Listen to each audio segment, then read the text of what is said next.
기록한 책이 바로 요한계시록입니다. 어떤 계시냐? 마지막 때, 세상의 마지막 때에 이런 현상, 이러한 상황이 있게 될 것이다 라고 하는 그러한 내용의 말씀이기 때문에 우리가 그 말씀의 내용을 여러분들이 읽을 때마다 이것이 무슨 내용인가 참 해석하기가 어려울 때가 많이 있습니다. 그래서 성경학자들도 이렇게 해석하는 경우도 있고 저렇게 해석하는 경우도 있는데 그것에 대해서는 우리가 자세하게 해석하는 사람들은 자기가 해석한 것이 맞다고 그러겠죠. 그렇죠? 특히 우리가 이단이라고 일컬어지고 있는 신천지는 그 사람들은 주로 이 계시록의 이 말씀만 주로 중점적으로 이렇게 이야기하는 경우가 있습니다. 이거는 별로 온전치 못한 신앙관이죠. 계시록을 우리가 가볍게 생각하라는 뜻이 아니죠. 중요한 내용이지만은 그러나 하나님 예수님 통해서 제시해준 내용들을 자기 잣대로 자기에게 유리한 대로 자기 마음대로 우리가 그것을 해석해서는 안 됩니다. 그러나 우리가 이 말씀을 소홀히 해서는 안 되는 것이고 또 그 말씀 속에 있는 내용들을 읽어보면서 지금 이 시대에 우리가 살아가는데 이 말씀은 어떻게 우리에게 우리가 볼 수 있게 봐야 되고 또 어떻게 적용돼야 할 것인가 한번 생각을 봐야 될 것입니다. 아무튼 우리 주님도 마지막 시대를 말씀하시면서 마지막 때는 어떤 때와 같다 그랬습니까? 노아의 시대와 같다. 또 소돔과 고모라의 시대와 같다. 이렇게 말씀을 하고 있어요. 이 마지막 시대의 상황에 대해서는 여러분들이 우리가 그냥 믿는다라고 하는 차원을 뛰어넘어서 지식적으로 알아야 됩니다. 있습니까? 지식적으로 알아야 돼요. 지식적으로. 그러니까 노아의 때가 어떤 때였으며 소돔과 고모라의 때가 어떤 때였는가를 우리가 말씀을 통해서 지식적으로 알아야만이 마지막 때, 이 시대가 마지막 때가 점점점 다가오고 있구나 라고 하는 것을 우리가 알 수 있는 것이지, 그걸 지식적으로 모르고 무조건 마지막 때라고 생각하면 안 되는 거지. 그러면 노아의 시대를 잠시 말씀하고 있습니다. 예수님께서 뭐라고 말씀하냐면 노아의 시대, 노아의 때라고 했을 때 사람들은 시집가고 장가가고 먹고 마시고 물건을 사고 팔고 이런 말씀이 노아의 시대를 얘기할 때 말씀하고 있는데, 그러면 그런 시대에 먹고 마시고 시집가고 장가가고 물건을 사고 팔고 이거는 사람들의 무슨 상황입니까? 일상적인 생활 아닙니까? 이거는 예수 믿는 사람이라고 하면 모든 사람들은 그냥 이 세상에서 그러한 삶을 다 살아가고 있는 거예요. 그러면 이 말씀이 주고 있는 의미는 뭐냐? 그는 전혀 하나님에 대한 의식을 하지 않고 하나님을 찾지 않고 세상 일에만 바빠가지고 살아가는 그런 시대가 있는 거죠. 그렇게 이 말씀을 우리가 그렇게 이해를 할 수가 있습니다.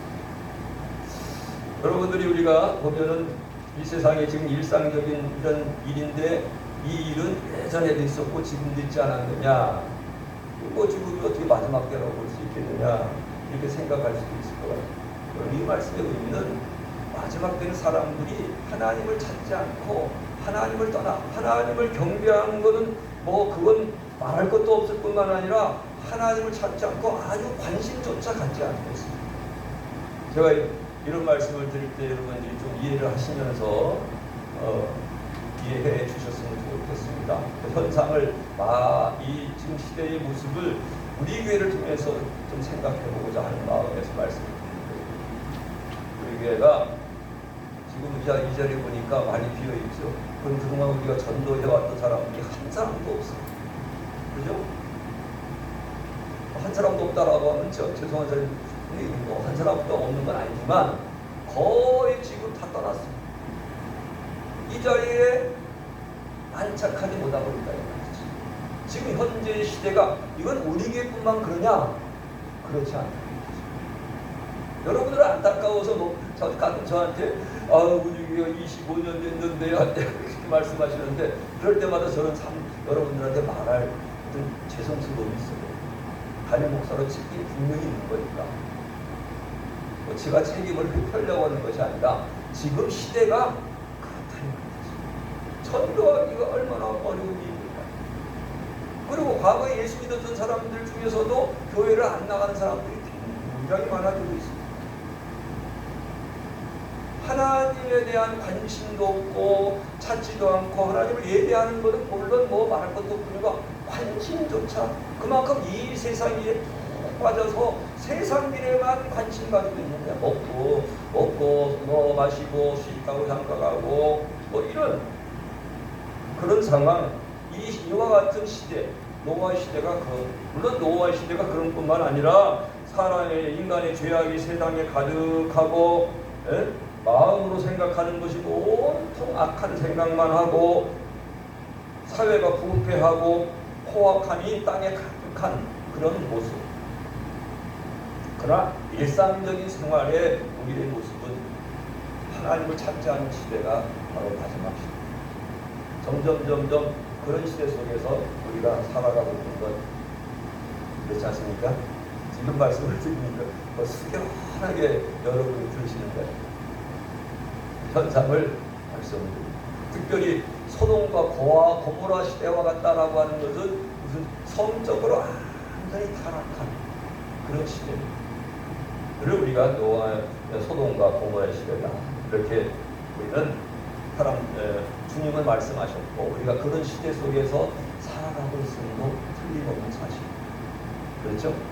또 디모데후서 3장에 보면은 마지막 시대의 사람들의 모습, 사람들의 어떤 삶의 모습에 대한 말씀들이 있는데 말세에 고통하는 때가 이른다 했습니다. 어떤 일로 고통하느냐? 사람들이 마음 아파하고 고통스럽게 생각하는 일들이 있게 될 텐데 어떤 일로? 사람들이 자기만 사랑해요.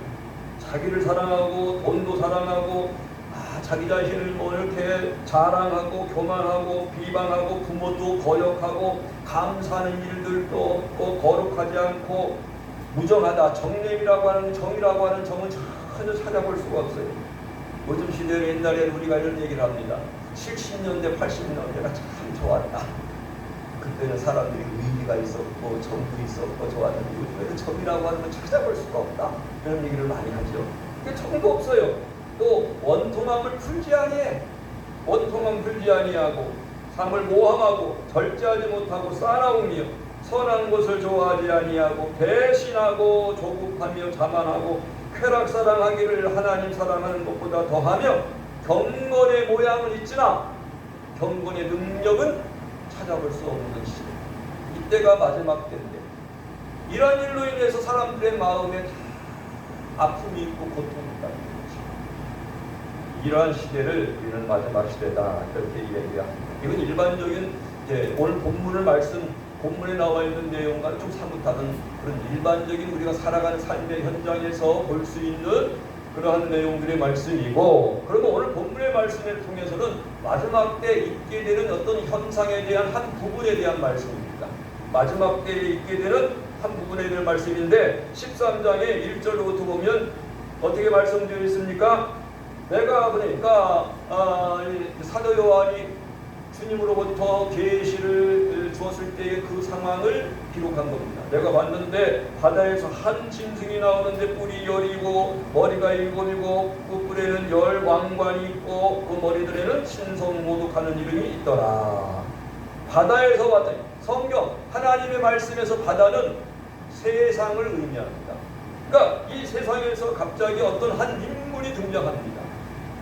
짐승이라고 일어나고 있는 그 사람이 어떤 인물이 등장하는데 그 짐승에는 10뿔이 있고 7머리가 있고 신성모독하는 자다 이런 얘기죠.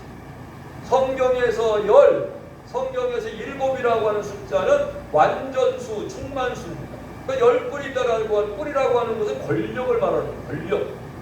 그러니까 이 사람의 권력이 아주 강하다. 이 짐승이라고 표현하고 있는데 그 다음에 7머리, 그 머리에서는 신성모독. 그러니까 이 7머리도 하나의 충만한 수인데 아주 머리 쓰는 머리 쓴다는 얘기는 뭡니까? 저 지혜도 얘기할 수도 있고 또 다른 의미로 얘기할 수 있겠죠. 이런 것들이 아주 출중해가지고 그가 하는 말이라든가 이런 것 사람이 넘어갈 수밖에 없는 그러한 것을 지니고 있는 짐승. 그러니까 강력한 어떤 정치적으로 군사적으로 모든 면에서 강력한 힘을 가진 권력을 가진 자가 등장하게 된다는 겁니다. 신앙적으로 보면 이 사람 어떤 사람이냐? 우리가 보면 자신을 신앙적으로 보면은 되게 강한 세상에서 어떤 권력이 강한 자들의 특성이 뭡니까? 권력이 강한 자들의 특성은 자신을 높이잖아요. 자신을 높이고 하나님처럼 높아지려고 한다. 권력자들의 특징이 그렇잖아요. 우리가 일반적인 권력자들의 특징이 그렇다고 하면 이 짐승과 같은 이 특징은 일반적인 세상의 권력자보다도 더 강력, 자기가 하나님처럼 행사한다는 얘기죠.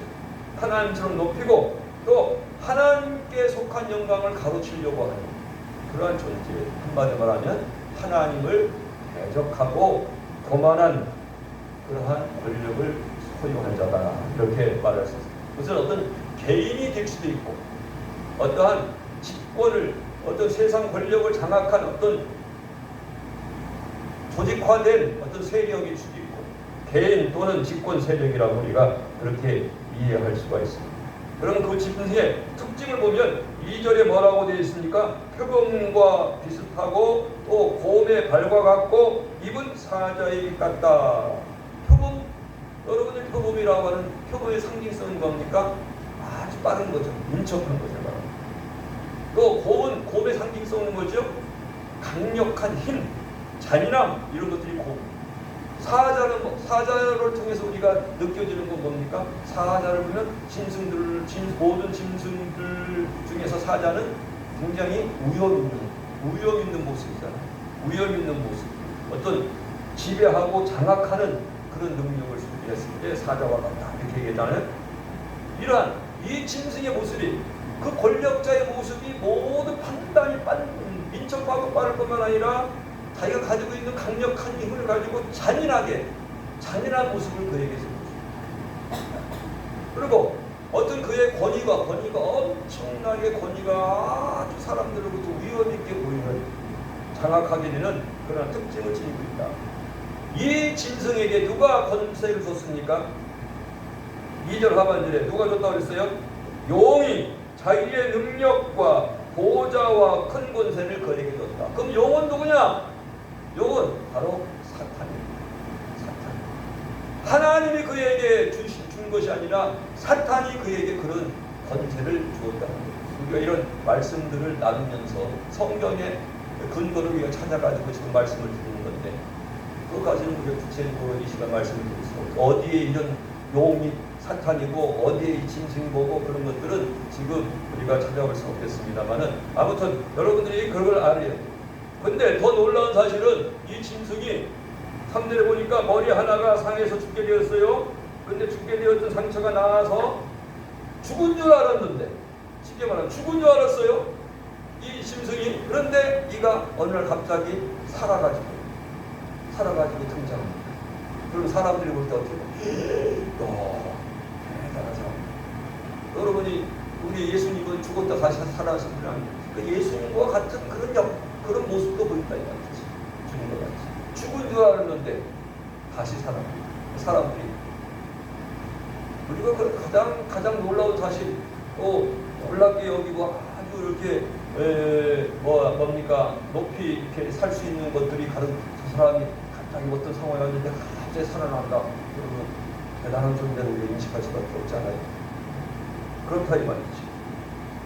그래서 바로 이 권력자, 엄청난 권력을 지니고 있고 또는 그런 것이 사람들이 그에게 어떻게 한다? 용에게 경배하고 짐승에게 경배한다. 많은 사람들이 그를 따른다는 거죠. 놀라운 그런 힘을 가진 권력을 가지고 있고 또 그런 어떻게 보면은 죽었다가 살아났다라고 하는 그걸 보면서 그래 저 사람이 진짜인가 보다. 그 사람들이 그걸 쫓고 경배하고 따른다 이 말이죠. 자, 그런데 이 짐승은 우리가 그걸 알아야 돼. 이 권력을 가진 이 짐승은 신성모독을 하나님을 모독하고 하나님을 없는 비방하는 그런 일들을 한다. 그리고 이 짐승이 일할 수 있는 기간이 있는데 5절에 며칠간이었, 몇 달 동안이었습니까? 42달을 횟수로 이렇게 한다고 하면 3년 반이죠. 3년 반 동안. 영원토록 권력을 갖고 있는 것이 아니라 한 3년 반 동안 그 권력을 지닙니다. 우리가 이런 점을 잘 알아요.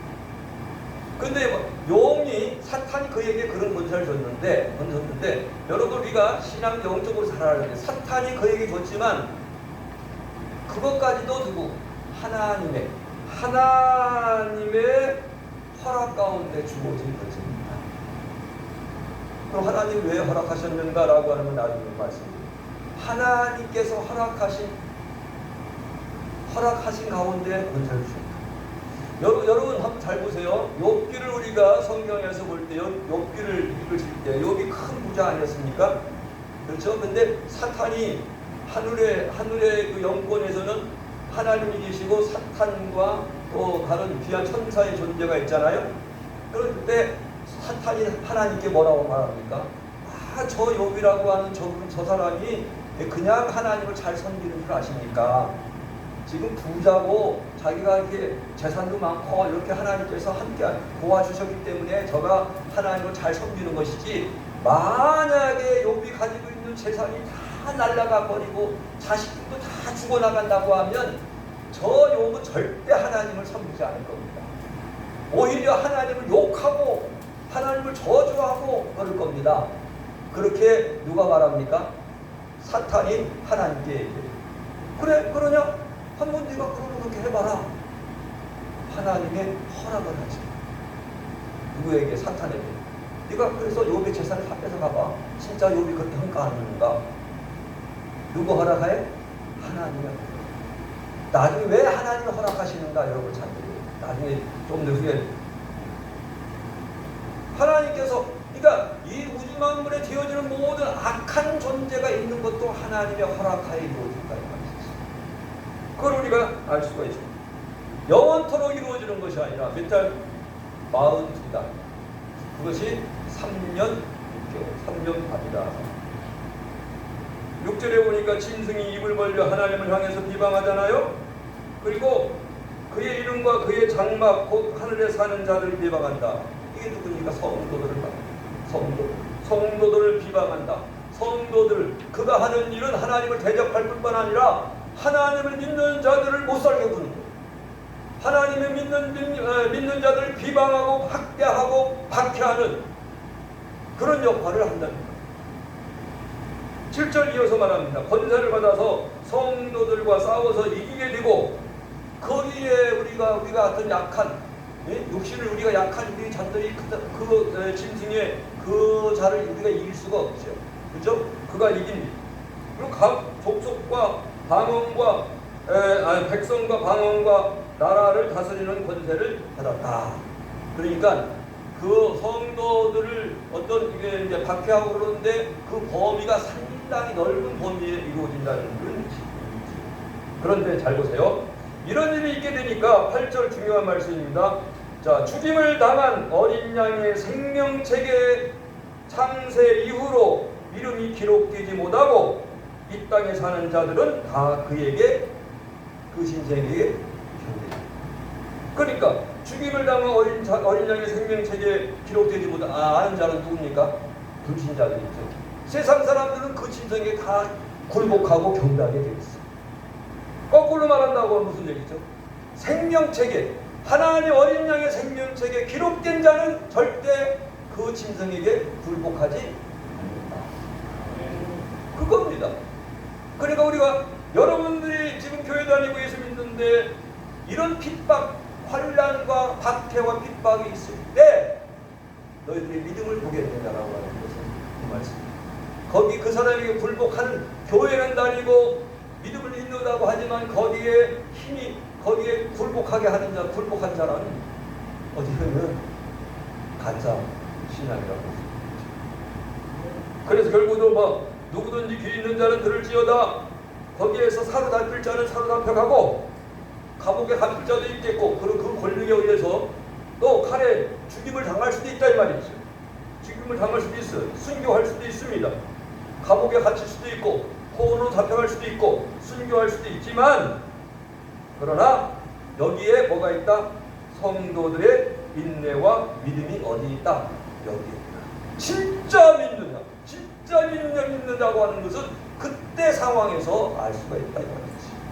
할렐루야. 우리 평화로운 모든 성도들은 그런 환난도 있고 핍박이 있다 이런 말씀을 잘 우리가 실제적으로 우리가 살아가는 삶의 현장에서 그런 일이 있을 때에 이 말씀을 기억하고 하나님이 그에게 용을 통해서 그런 권세를 주셨다. 그 얘기는 무슨 얘기입니까? 하나님이 그에게 하나님의 허용하에 그런 42개월 동안 3년 반 동안 그런 권력을 주셨다고 하면, 반대로 말한다고 하면 그 기간 동안 그에게 굴복하지 않으면 반드시 성도를 하나님께서 어떻게 한다? 지켜주신다. 할렐루야. 어려움은 있지만 힘들죠. 박해를 받고 핍박을 받게 되면 힘들죠. 어려움은 있지만 하나님께서 반드시 지켜주신다. 그 42달이라고 하는 기간 동안은 우리가 있는. 여러분, 새벽 시간에 다니엘서 말씀을 이제 나눕니다. 다루는데 다니엘서 7장 25절에 보면 비슷한, 이건 구약의 계시록이 다니엘서입니다. 구약의 계시록. 이 다니엘서에 보면은 7장 25절 한번 읽어볼까요? 읽어봅시다. 거기 세 번째 나오죠. 시작. 그가 장차 지극히 높으신 이를 말로 대적하며 또 지극히 높으신 이의 성도를 괴롭게 할 것이며 그가 또 때와 법을 고치고자 할 것이며 성도들은 그의 손에 붙임받으여 한 때와 두 때와 반 때를 지내리라. 그러나 심판이 시작되면 그의 권세를 빼앗기고 완전히 멸망할 것이요. 여러분, 이 말씀을 들으면서, 이 말씀 읽으시면서 지금 제가 말씀드린 내용과 부합되지 않아요? 다니엘서를 통해서 그가, 그 짐승이라는 자는 바로 하나님, 지극히 높으신 자는 하나님을 말합니다. 하나님을 대적하고 또 성도들을 괴롭게 하고, 이 말씀 우리가 잘 들으세요. 그 다음에 때와 법을 고치고자 할 것이며. 자, 제가 이런 말씀을 드린다고 오해하지 않기를 바랍니다. 권력자가 자기 마음대로 때와 법을 고치고자 할 때는 우리가 안심입니다. 대체적으로 지 마음대로 때와 법을 고치고자 하는 사람들은 하나님을 대적하는 사람, 하나님을 대적하는 사람들이, 세력들이. 저는 구체적으로 말씀드리고 싶지 않아요. 오늘날 대한민국에 살아가는 지금의 상태를 한번 살펴보자. 지금의 집권 세력들이 얼마나 법을 마음대로 고치고 있습니까? 자기 유리한 대로 우리 믿는 사람들이 그냥 봐서 아무튼 권력자들이 법을 고친다고 자기들한테 되게 대체적으로 유리하게 고친다고 합니다. 이 때와 때라고 하는 건 창조 질서를 어기는 겁니다. 그러면 우리가 가끔 교회를 폐쇄하는 법을 만든다고 그러고 무슨 차별금지법을 만든다고 그러고, 저는 교회를 폐쇄하는 법을 만든다고 저는 아주 그걸 믿지 않았어요. 그렇게까지 하겠나? 그렇게까지 하겠나? 근데 실질적으로 진짜 교회를 폐쇄하는 법을 만드는 것 같아서 이렇게 살펴봤습니다. 실질적으로 교회를 발의는 안 돼 있지만 그거를 교회를 폐쇄하려고 하는 법을 만들고자 하는 세력들이 국회의원이 실질적으로 있더라고요. 그런데 대체적으로 거기에 소속된 사들 보면은 되게 하나님 믿는 사람들은 거의 없습니다. 거의 없습니다.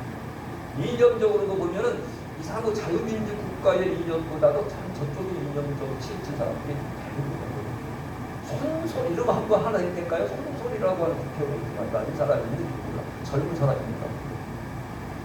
여러분 기억합니까? 그 사람이 그 젊은 여자인가 봐요. 그 사람이 대표 그 발의를 하고 있구나요. 이게 대한민국의 지금 현실이 일어나고 있는 것입니다. 우리가 믿는 사람들 그걸 보면서 그냥 아무렇지 않게 생각해야 됩니까?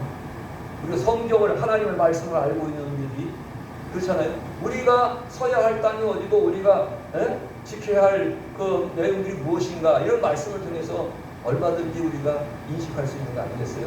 그냥 지나치게 아니다. 때와 법을 고치고자 한다 이 말이지. 그리고 한 때와 두 때와 반 때는 바로 이게 3년 반을 말합니다. 3년. 한 때 1년, 두 때 2년, 반 때 반, 3년 반을 말합니다. 그러나 이때가 지나면 어떻게 된다? 하나님의 심판이 이루어지고 그의 권세는 빼앗기고 완전히 멸망할 것이다. 그때까지 우리는 참고 견디고 있네요. 할렐루야. 어려움은 있어요. 분명히 어려움은 있어요. 그러나 우리가 성도의 인내와 믿음이 바로 여기입니다. 여러분 인내라고 하는 거 한번 생각해 봤어요. 이 말씀드리면서 인내 어떤 때 인내합니까? 대체적으로 우리가 몸이 아플 때 인내할 필요가 참고 견딜 필요가 있어요. 근데 몸이 아플 때는 사실은 참지 않는 게 좋습니다. 바로바로 치료받는 게 좋지. 괜히 참고 아이 참지 뭐 참고 그러다가 큰 병을 더 얻을 수가 있어요. 그러니까 몸이 여러분들이 특히 나이 드신 분들은 몸이 아프고 참지 않죠. 바로 약국에 병원에 가고 하나님께서 고쳐주시죠. 역시 그 믿음은 좋은 건데 그래도 현실적으로 우리가 몸이 아프면 하나님의 창조하신 질서 속에서 병원도 하나님 의사들 만들어주셨고 사실상 아닙니까? 믿음으로 내가 한다는 건 좋지만은 그러나 너무 참고 견뎌가지고 더 악화되지 않고 그 지혜로운 안 됐어요. 또 사람과의 관계 속에서 우리는 참아야 해요. 병은 참는 거 아닙니다. 병이 아플 때 이런 거 참는 거 아닌데 사람과의 관계 속에서는 참아야 됩니까? 참지 말아야 됩니까? 당연히 참아요. 이게 상당히 중요한 겁니다. 인내라고 하는 건. 저는 믿음 중에서 인내의 믿음이 상당히 훌륭하다고 생각합니다. 인내의 믿음. 이 믿음이 없어서 실족하는 사람 많아요. 이 인내가 부족해가지고. 그러니까 사람과의 관계에서는 이런 많으면 화날 때도 있고 뭐 할 때도 있잖아요. 그걸 참아내요. 그게 인내, 그걸 참아내요. 그 참음으로 나에게 유익이 되는 것이지. 여러분 참지 않아가지고 사람과의 관계 속에서 참지 않아가지고 그게 유익이 됐습니까? 그게 손해가 됐습니까? 참아가지고 손해본 것보다도 참아가지고 유익된 것이 더 많고 그렇죠? 그런데 실질적으로 참아야 할 것, 믿음에서 참아야 할 것. 오늘 같은 말씀에서는 우리가 전적으로 하나님이 나와 함께 하시고 하나님이 내 생명을 지켜주신다라고 하는 구원의 하나님을 반드시 믿는 가운데 그 믿음으로 우리가 인내를 기다립니다. 그 기간은 3년 반밖에 안 돼요. 얼마 되지 않아요. 영원한 시간을 속에서 3년 반은 아주 짧은 시간입니다. 그 고통을 참고 견디고 우리가 거기에 굴복하지 않을 거예요. 하나님의 어린 양의 생명책에 기록된 사람은 절대 거기에 굴복하지 않습니다. 그러나 참을 수 있는 믿음을 우리 하나님이 주신다. 할렐루야. 너희가 시험을 당할 때 하나님은 그 시험을 피할 힘도 주시고 시험을 당할 즈음에 하나님께서 시험을 이길 수 있도록 해주신다. 하나님만 의지하는 것입니다. 사랑하는 여러분, 오늘도 귀한 말씀을 들으면서 우리가 이 시대의 마지막 시대로 가는 믿음 가운데 우리가 하나님의 말씀을 통한 지식을 가지고 세상을 바로 볼 수 있는 저와 여러분 되실 수 있기를 바랍니다. 필요한 것은 여러분들의 믿음 또는 여러분의 인내로 믿음을 지켜나갈 수 있는 저와 여러분이 되실 수 있기를. 그래서 인내와 믿음을 통해서 최후 승리에 다 참여하는 우리 모두가 되시기를 주의 이름으로 축원합니다. 기도하겠습니다.